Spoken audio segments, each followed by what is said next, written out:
I'm Jenni Walke from Elephant in the Room Consulting, and I'm so excited to be here on my favorite day of the week. I missed last week, sad face, but I'm here with Kylie Mowbray-Allen from Hello Media, our digital BFF, and so excited to be talking to you today. How are you? Great, Jenni. Thank you very much. I had a rather large night in hospital with my daughter. I got home around 2 this morning, so I'm feeling extra special with my 6 a.m. start. Yes. I've had a very big week, but it's business. That's life. That's the juggle. It is. I know, isn't it though? And we kind of have that whole conversation. Well, how do we actually make this work? What does that look like? And that's business is messy, and sometimes we just need to do that and get over it and move on. It sure is. How are you today, Jenni? I am really good. I went to Mackay yesterday for the day with a client of mine, a colleague, to have a chat to some businesses. Found some beautiful artwork, had a really great day, but it's been a very busy week though. We've got lots of things happening at the moment in the business. So exciting week for me. Spring, that's the thing, it's that new beginnings, amping, whatever things up and exciting time, I think. We talked about that a few weeks ago about a lot of people feel like this is the time of year where we're kind of winding down, getting ready for Christmas. Yeah, but we're the opposite. Let's boost it up. 100%. Yeah, definitely. I think it's a funny thing. I think the business these days has changed so much that we're no longer doing that kind of end of the year, chill out, take a long break over holiday, because not everyone else is either. Gone are the days when businesses shut down for 2 or 3 weeks over Christmas, gave all their employees the time off to, spend time with their family, and that's changed. So now we always want to be on, and businesses are sort of saying to their staff, you've got to be here too. So therefore we have to be here to support them. It's interesting, isn't it? So growing up in New Zealand, we had a beach house, or they're called batches over there. We had a batch on the Coromandel at this beautiful spot called Hahe, and my dad would take a month off every Christmas. And we never really, that was just all I knew, and that's what we would do, and it was amazing. He had a film production business. It would just close, but do you know what everybody else did? They're Auckland was always just like a ghost town over the summer holidays, because everyone would go off to batches or camping or whatever. Yet, since I've been living in Australia, so 20 minis, I don't know, a while, 4 or something years. Actually, it's very, even between Christmas and New Year's, people are still going for it.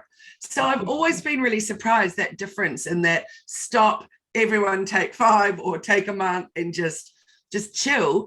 And it's definitely very different, and I miss it, I have to say. I do too. I learned it when I went overseas years ago. My very first trip, I was always told, don't go to Italy end of July, August. So mid-July is when all the big sales happen in particularly like France and Italy, and you can buy amazing sales over there, get amazing sales over there. But then in August, all of Italy pretty much goes on holiday. So nobody turns up in to do, there's the kind of basic stuff, but, very boutique and family oriented stuff. They all go on holiday and they do that. They take a week. And my client in New York does the same thing. She was like, oh, we're going to the Hamptons for the summer. And I was like, isn't that just a movie thing? And it's no, they literally go down to the Hamptons every weekend, or stay for 3 or 4 weeks, because they have that kind of separation and want to get away from it. Yeah. So we can learn something from what other people do, I think, overseas around Christmas. We tend to just keep working, and we don't get that break. We don't get that, respite.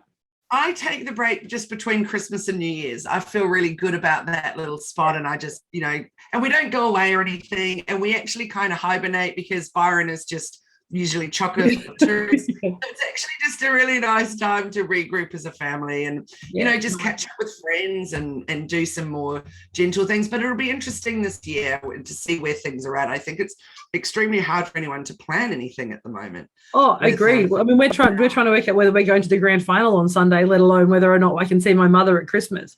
And it's really kind of crazy, because that border bubble that used to be open, they won't even open that for anything other than, really essential services. So, mum and I are talking about, are we having Christmas? Are we not having Christmas? What's that going to look like? Which is a big change for so many other families that live in this kind of region at the moment.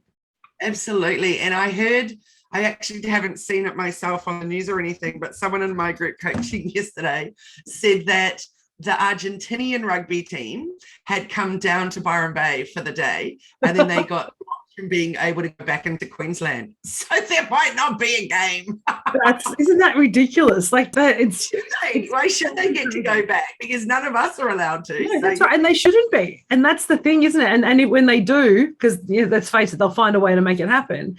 It'll actually become a big thing of why did you allow that when I can't visit my mum, when you can't visit your family? And so it's all a bit kind of crazy at the moment. And I think we're all trying to navigate it, and we just have to keep on keeping on, right? And keep positive, that's what we got to do, is just keep positive, keep trying to find the funny things in it. And I know, like we were talking in our CEO chat this morning, you've gone viral with your gif of you're on mute, which has become the thing that everybody kind of says now. It's the catch cry of 2020 and 21 is you're on mute. And the fact that you now have a gif that's gone viral around that is epic. Like, that's a change in the way we do business, isn't it? I'll tell everyone what's happened with that. It's been a very amusing thing. So Honey and I, or one of my team members, the beautiful Honey, we've been having to play around with the Giphy platform, and my GIF's up to, I checked it last week and it was about 200,000 views. Today it's 315,000 views. I can't believe that. I'm just looking at on the picture you sent me. It's so funny. Like, I've not only learned how to do Giphies today, because I've actually realized that I didn't have the Giphy keyboard, but the fact that now if I type you're on mute, you're going to come up is just going to blow my mind every time. Like, seriously. And if you've got the Giphy keyboard, hashtag Hello Media or Hello Space Media, and you'll see all of Kylie's amazing GIFs and Bitmojis. Brilliant. So, guys, what you need to do is go to settings on your keyboard, then go to general, then choose keyboards and add in the Giphy keyboard. And then you can send Giphies to everybody all the time, not just my one that says you're on mute. But then I was showing Jenni earlier that I even have put on one of my Giphies on my email signature. So that was kind of cute. It's just me waving and going, hello. I love it. What made me laugh is that Honey made that one on the day that I'd been at the hairdressers and my hair was looking its jushiest. So I'm really loving that. Perfect. I know. Hair proud. I feel like Macy and I might need to be making Giphies, but I don't like, that's going to freak me out a little bit. So I don't know about that. Mine will be like this. Be like, the unexcited one. I'll be like the new Big Kev, right? He's just grabbed them from the videos, from the Zoom recordings. I know, but that's still terrifying for me. Go on, it's my challenge to you and Macy this week. Go on, Macy, don't listen to her. So Jenni, let's talk about our topic this week, because I'm super pumped. Yeah, and me it's too. A topic that you've been talking about a lot, I know. It is. I really want to hear your thoughts on it and share about origin stories. Origin stories. I love origin stories. And yes, we spent the last month with our content collective group coaching, try and say that fast, talking about origin stories and why they're important and how we actually build them from just being kind of a narrative that is very much about us into something that connects with our audience and our clients and the people that we work with. And so for me, I think about the origin story in a number of ways. There's lots of different origin stories, and there's lots of different origins that we can points in time. So there's that very first one. So what's the spark that led you to start the company or start a program or a particular piece? So when did that inspiration strike? What was the moment that you realized that you had a solution to the problem that you wanted to solve? And so that's where origin stories become really interesting, because normally they've been talking around that hero's journey, right? It's that kind of, what's my hero's journey? And if you've ever seen Nancy Duart's work on Resonate, she talks a lot around developing this hero's journey, and it creates that kind of, where were you at the start, and then what happened, and then you kind of drop down and something bad happens, and then you rise above it and you create magnificentness, and then something else happens. And so there's this kind of story that creates this journey for us. But that's only one of our origin stories, and that's the thing that makes it really interesting. We could have a whole origin story about how we decided to do bite-sized conversations. We can have a whole origin story about why I decided to do the Messy Middle coaching or the content collective or the business owner mastermind, or for you to develop your programs. But people only think of origin stories as that first one. Whereas I think of origin stories as evolving with us as our business evolves. So we want to kind of keep looking at our origin story and say, what's relevant now to our clients? What's relevant to the audience? Does it matter in 20 years' time? Will it matter that I started this business because I had a bad experience and decided, what am I going to do? It probably won't, because I will no longer resonate with that identity that I had then. But then the piece about being in Barcelona and having the idea at the Hideout Cafe on a Friday night is critical, because for me and for my audience and the people I connect with, that kind of shows who I am. I coach over red wine if somebody wants me to. We'll sit at a favorite cafe of a client and have a glass of rosé and talk about their business. So it doesn't have to be traditional coaching. It doesn't have to be traditional stories. So I get really excited, clearly, around origin stories, because it allows us to share with our clients our intention about where we were and where we are, and also our intention and how that shows up for them. That's a beautiful way of describing it. I really like that. So our intention behind it, that's fantastic. And I completely agree with you that origin stories are actually, there's many, many, many times that something is an origin story and where it's the beginning of the next stage. So you're right. Yeah. So, because this is the origin story of our next thing. So like bite size, like Giphies, like all those things, they're all origin stories. Yeah. So what's your top tips, Jenni, then on how people can start working on their origin story of, for example, the beginning of their business, and how to share that? It's a really great question. And so I do it in a number of ways, and there's kind of two stages to it. So the first stage for me is sitting down and going, well, what were the keywords and how did you feel? So think about where you were at the particular moment that created the situation you're in or the environment you're in. So I call that the spark. And I start by thinking about it not in a written word, not trying to create a story so that it's languaged beautifully and it's written out really well. It's more about saying, well, what happened? So I start writing in big chunks. So the starter for us is to do big chunks. So we say, this happened first, and then I did something, and then I did something else. And you literally just answer the questions, and then I did, and then I thought, or then I felt, and then you focus it on what are those big chunks of stuff. So you could talk about your life in 5 or 10 big chunks. For me, primary school, martial arts, Air Force, major events, sales manager, elephant in the room. So I can do big chunks to start with. And then I go, well, which of those big chunks are important? Which ones were actually pivotal moments in my life that actually led me to where I am today? So then I take out the stuff that's not relevant to people, and I leave the stuff in that I think is going to resonate. And so that's when I start to unpack those and say, well, what happened and what was the piece around that is actually interesting for me. And this is the kicker. For people's origin stories, it's always about them, how amazing they are and the journey they've been on. No one cares. No one actually cares. What we care about is what that means for you, what that means for our clients, and how does that show up for them.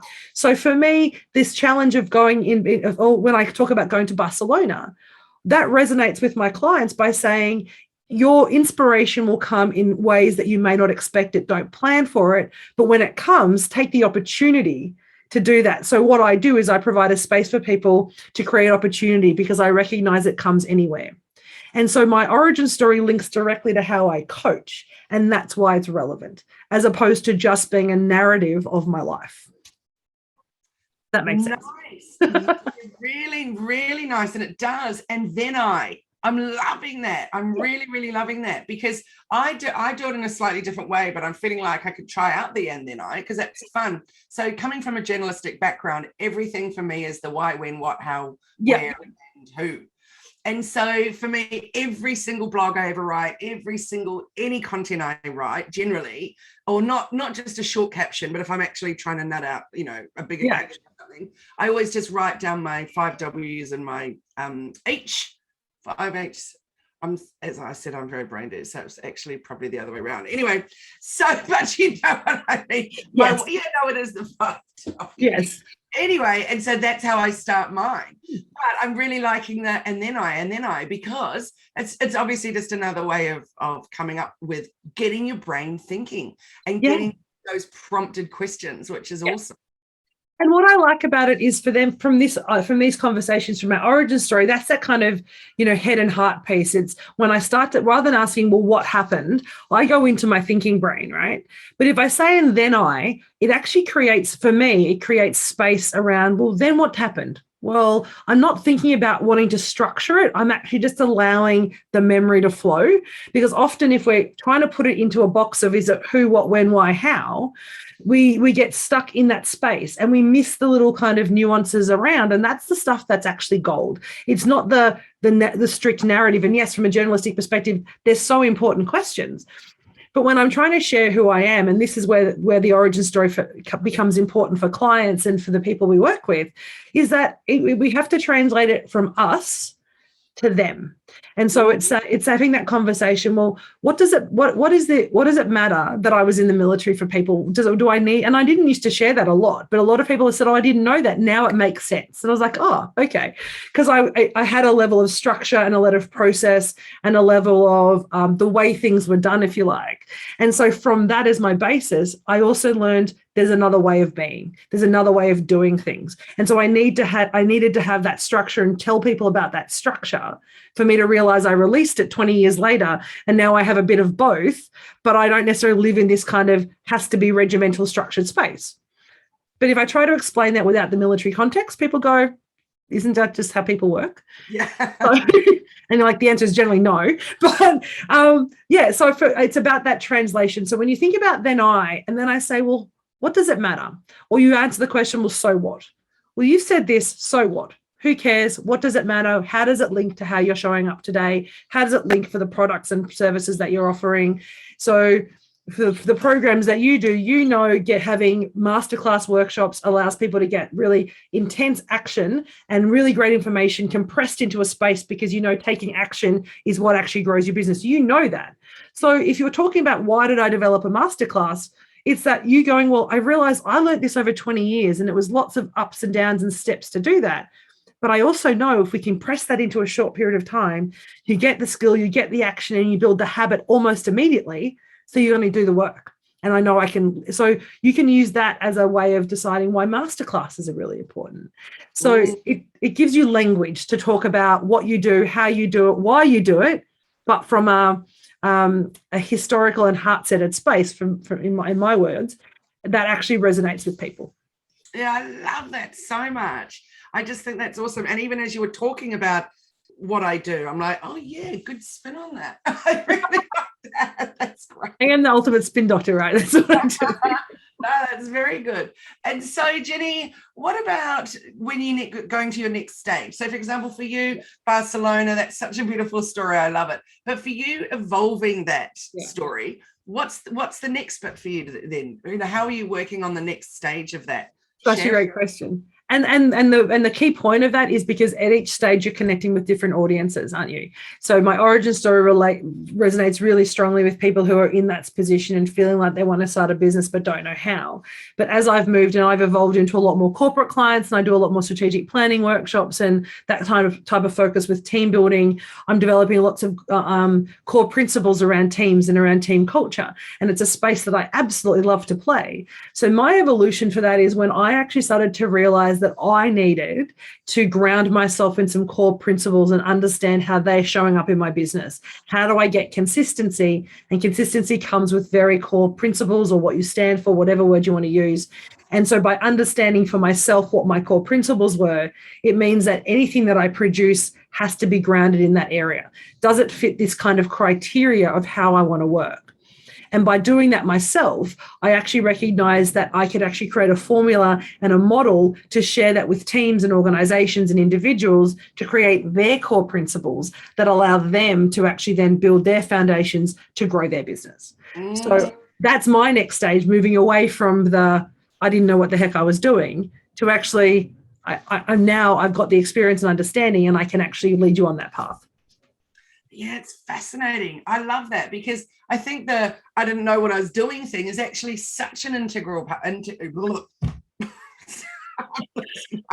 Important part. Very important part. And it's definitely part of your story. So maybe keeping that in there in the about section, of your website or whatever. But then when you're sharing the story, it evolving, to me, seems so important to know what that Jenni is. Like mine started with social media management on a digital sense. Like, yes, I had, TV production business and marketing business and da-da-da-da. But in terms of social media, it was doing social media for other businesses and doing it for my e-commerce business. Then evolving into that to teaching other people to do it and, you know, grow their own businesses by getting better and better at it. And then moving into more of a coaching role with it, etc. So yeah, the evolving story and the ability to reframe how you share it is so important.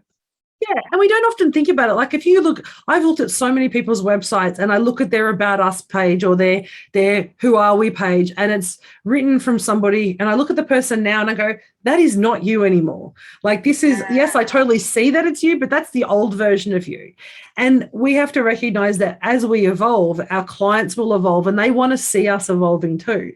They don't want you to see the same person every day. It's why you know, it's the same reason why talk show hosts at some point, you know, stop becoming relevant and they have to go find a new one to do the same, exactly the same information, exactly the same time slot, exactly the same format, but it's a different version of that old person because that format no longer resonates with the society or the community that they're talking to. So they have to move on to someone else.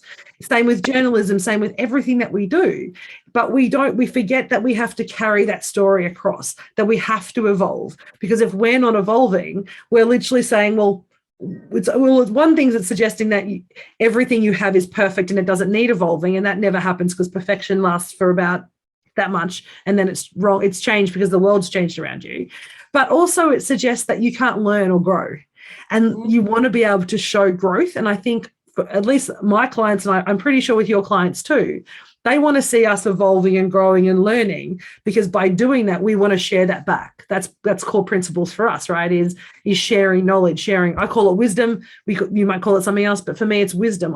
Wisdom is a core principle for me, not because I want to be the smartest person in the room, but because by having a core principle of wisdom, it shows up for people of sharing knowledge, and I'm always learning so I can increase my knowledge of my clients. So having that balance and having that choice between, well, why is that important? Well, it's because I've been in organizations where knowledge was really held tightly, where organizations didn't like to share information because you couldn't have all the information because that would make you too powerful. But now knowledge is power. So we want to empower everybody, don't we? So we want to tell them everything, and then they can go and do it. They have the choice then to go and do it. Absolutely. I love that. So do you feel like your origin story, once you've been working on it and creating it and getting comfortable with it, that then can be translated into your About Us page, for example? So that, and then how would you recommend then that we keep evolving the About Us page? Because definitely it's a tricky one for me. And I'll tell you an interesting thing that happened is that probably my About Us page is the hardest thing I've ever had to write on my own page. But funny enough, when I was just writing content for people, you know, that was a big part of my business a few years ago, writing blogs for people, and, you know, of all the web pages people would get me to write, most often it was their About Us page, because everybody really struggles with how to do it. And, you know, and being confident in what you want to say about yourself. And then, of course, doing my own one was a really tricky thing. The issue was I felt like it needed to have so much information. And then out of the blue, about 6 months ago, it completely disappeared. Some kind of weird glitch. It was gone. I realized I had no backups of it or anything. I was like, good. I'm actually glad that happened, because it did need a refresh. So I did something I'm not, you know, thrilled with it. It needs some extra time spent on it, but I did it in a rush. So, because I didn't even realize that when you click on my About page, there was nothing there. So now I'm thinking, okay, this is going to be a great exercise. I'm going to write my origin story or rewrite it and do a new evolved version. So do you think that that's a good one to start with as your About page? 100%. And the reason it does it, because it changes the About Us page from a CV or a narrative of your skills, because at the end of the day, whether you have a digital marketing degree or a Cert 4 in something or what some other skills, no one again cares. Your qualifications matter very early on in your career, but once you actually start to progress your career, no one actually cares what qualifications you have. So an About Us page, it's an About Us page that focuses on, I have 25 years, or that kind of like CV style About Us page, which is quite common and is generally the format a lot of people tend to use, doesn't necessarily connect with people. It's just like, okay, they're real, they've got some history and they've done some stuff. Meh. But if your origin story then shares with people, this is my journey, and through describing that, you actually seed for them how you're going to help them. And so that's the piece that connects to the business. It's not just about building, saying how great you are. It's saying how great you are because I can now help you in these ways. And so actually talks through your journey, and then that seeds for them how you're going to help them and how you're going to show up for them, because it's how you showed up for yourself. And I think that's the connection. Is your About Us page should be sharing some history and some story, but also it should be seeding to people how you're going to support them and what lights you up, and how, what your principles and values are, not in the traditional I value trust and honesty. Again, no one actually cares about those things. What they care about is I show up for myself, and I'm always going to give you best value, or I'm going to show up honestly for you, which means I'm going to give you really critical feedback. So honesty for me as a principle means I give you critical and open feedback, and I hope that you accept it, because that's what honesty really is. Trusting means I've got a safe pair of hands. So if I say to people, that my business provides a safe pair of hands for you to come and share your worries and talk about your business and your highs and your lows, and we'll actually help navigate together. And I do that, it's translating those kind of traditional words into a way that resonates, but also seeds the value that you're providing. I love that, Jenni. And you always crack me up with your how does it go? I know some stuff, I do some stuff. That was going to be my About Us page. I know some stuff, I do some stuff. Ask me how. Stop. It cracks up because you're one of the most extraordinary humans that I know, but in business I've been so lucky to have been coached from you for a long time now. You blow my mind constantly. And whenever I hear you say, I know some stuff, I do some stuff, and I'm like, yeah. Some people don't resonate as much. It's funny. I love it when I say that to people. I had that conversation yesterday when someone said to me, how does that come? And I'm like, I don't know. I just know some stuff. And they just looked at me going, what? But that's the reality, isn't it? The stuff, it's the stuff. Yeah. And that's actually more important than me saying, well, I've got this degree and I've had this experience and I've got 10. Totally. And the way that I describe this is, if I'm falling asleep writing my About Us page, so is everybody else. So if you're not interested in your own story, don't expect anyone else to be interested in your story. That's essentially I was talking to one of our... Yeah, but that is the crux of it. Like, that's what we forget, that our About Us page, this, you teach this with your client. This is what I love about you, is that you teach people how to show up on their websites and build their websites for them so it translates. And you and I have the same principle. The website's not about you. It's not about me. It's about how it makes other people feel and what they're going to do with that information. So it needs to be engaging, right? It needs to have some heart and some soul. And even if you're like even if you're the driest, lack of personality, business, whatever it is, you still need to bring that out. And that can be part of your story, is that, I've seen that. Whereas I'm this person, I'm a square block, I am gray, and this is how I operate. And if this is what you like, then call me. That's okay, because that's going to resonate with people who want that kind of bang, bang, bang mentality, or that approach. That's okay. And we judge ourselves in writing our stories, but this allows us to show up. But I've talked enough. I want to know how you, and what with your origin stories, how do you normally connect people with your origin stories? I know you said you struggle with the About Us page. Well, I think because I'm just so overly wordy. I want to put it all in there. So I want the CV and I want the vibe. Why do you want the CV though? Tell me why you want the CV. I don't really want it, and I certainly don't put it in with anybody else's About page. But for me, there's something about that needing to, I don't know, maybe it's prove yourself or whatever. But you said something before that was just so perfect for me to hear today, which was, once you've been in business for a long time, it's actually kind of irrelevant what that qualification was, for example. Yeah. Well, clearly not if you're a lawyer or something like that. But, in this type of businesses that we're in, that evolving part is really, really, really important. That fact that I'm constantly being coached, constantly, what's the word? Learning. Building your knowledge.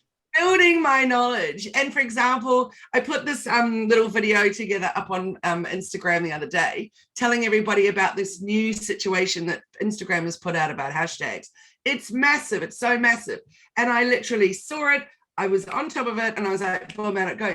And I wouldn't have known about it had I not been, part of the, social media marketing society and all these other kind of things. And so I love that I can be sharing stuff as soon as it's coming out. So it's really important to me, as we've discussed before, that constant growth, that constant being on top of your game, et cetera, et cetera. And one is someone watching and just saying, oh, I've got this degree and this many years in the industry. And someone's actually asked that on Facebook, saying, what about credentialing? And I think, sorry, not in saying thank you for watching. You're on the Zoom call. Sorry, I missed the call. Is what about credentialing? Credentialing is a really interesting, it's a very old school way of actually building credibility. And if you never met somebody, if you're doing a very initial conversation, credentialing works really importantly. If you're doing a job interview, if you're potentially, pitching to quite senior people. But I've had the privilege recently to sit down with actually some CEOs and some senior executives of some large companies to talk about Indigenous engagement. Now, it helps that I'm Indigenous, so I have to kind of let them know that I'm that. But the conversation, they haven't asked me what my background is. They haven't asked me what my credentials are. What they were interested in is the first conversation they had with me, where I shared my values, my principles, and the way that I like to work. And that's what resonated with them. For them, they don't care what my CV looks like. What they cared about is that the information I was sharing was resonating with them. It was honest. And that when I didn't know an answer, I said, really great question. This is my view, but let me have a look at that. And when we circle back, I'll actually share what the research says about that. So I'm willing to show up and show that I don't know everything, but I'm also willing to, share that when I learn it. So credentialing is a very old school kind of model of, it's that kind of Mad Men days, when we had to turn up and you had to have the right suit and the right space and go to the right school and have the right degree. I think when we've got 12-year-old entrepreneurs and millionaires in the world, and we've got, sneaker salesperson who are doing, Michael and I were talking about resellers of shoes who are making $1 million a year reselling shoes. No one cares whether that kid's gone to year 10 or not. No one cares whether, it doesn't actually matter, but they're getting an incredible education. They're building an incredible business. Yes, I believe it's better if they stay in school, but when they get to 30 or 40 in their business and they have a global business around reselling shoes or whatever it is, no one's going to ask them what university they went to or what school they had. They're going to say, how did you learn what you did? And by sharing their origin story, sharing their experiences, that's what's going to resonate with people. Absolutely. So there's all these degrees now, for example, in digital media, et cetera, digital marketing, et cetera, et cetera, et cetera. And I'm fascinated by that, because by the time you've finished learning a module in 6 months, it's obsolete. The 100%. Next thing's happening, etc. So if you walk out of there with a degree in that, be like, well, I think you're better off with a degree in business, or my degree was in communications. And, it gave me a much broader, wide range of areas to go and explore. So it's really interesting, isn't it? Yeah. And actually, got my degree. I walked out 2 weeks before my final exams. So I got this phenomenal job and off I went to the other side of the world. And so for me, it's actually, in all these years of being in business and working for other companies, etc., that not having that piece of paper at the end was never a problem. And then I got offered to go back. Did I want to finish it off? And I ummed and ahed for literally 2 seconds and went, no, that's not for me at all. And it's an interesting thing, is I think it does depend on the industry, 100%. If you're an accountant or lawyer, but I ask anyone on the call or anyone today, when you've gone to a lawyer, when you've gone to an accountant, did you ask them for their degree? Did you ask them to show, did you ask them what school they went to, or did you ask to see a copy of it? Because the assumption is, if you're going to an accountant, because it's a legal status, if someone tells me they're an accountant, someone tells me they're a lawyer, unless I've kind of met them in the back streets, which is not likely to happen, I'm assuming they're a lawyer and I'm assuming they have the credentials. I'm assuming they've got a license to practice. So, and someone said, yes, they have it hanging on the wall. Oh gosh, I got someone. So excuse me for the very loud noise outside. Can't hear it. Oh, awesome. So I think that's the thing is, yes, some people do. I've been to accountants. I've met accountants at, the accountant that we use. I met him in the foyer having a chat to him with a piece of paper that he scribbled some notes on, went away and came back to me 2 weeks later with my tax return. I didn't ask to see his credentials. So I think there's particular industries where credentials are really, really important. But Yeah. I think in the current age that we're doing, in the digital age, when life is being delivered over Zoom, over Teams, remotely, because the likelihood of us being able to see in person and run big workshops and conferences like we used to is gone away. And so it's now about relationships. It's now about sharing stories. It's now about creating environments that allow us to share experiences. And that to me is what the origin story and the way that you would write your About Us is about. It's I'm sharing my experience so you can see how I can help you. That's essentially the purpose of it from a really practical perspective. But I realize the time, and I realize I could talk about this for hours. And in fact, we do talk about for this hours in our coaching program. Continue it next week, Jenni, and we can talk about that About page and how you present yourself. Would love to. You know that I work with, let's work on that About page, and then let's turn that into snippets of that can become our Instagram bio and our About section on Facebook, etc. So that About page for your website is the most important piece of content. Definitely. Why don't we do that as our topic? Because of course that origin story is coming in behind it to give it that love lift. So to be continued. How's that? Sounds amazing. So in between now and then, how can people find you, Kylie, and get in contact with you about your work? Well, they can get their Giphy on their phone and they can type in Hello Media and I'll wave at them. That's one of my favorite little gifts. But no, they can find me at hellomedia.team. And then, of course, on the website, there's all the links to all the other places. And what about you, Jenni? How can people connect with you?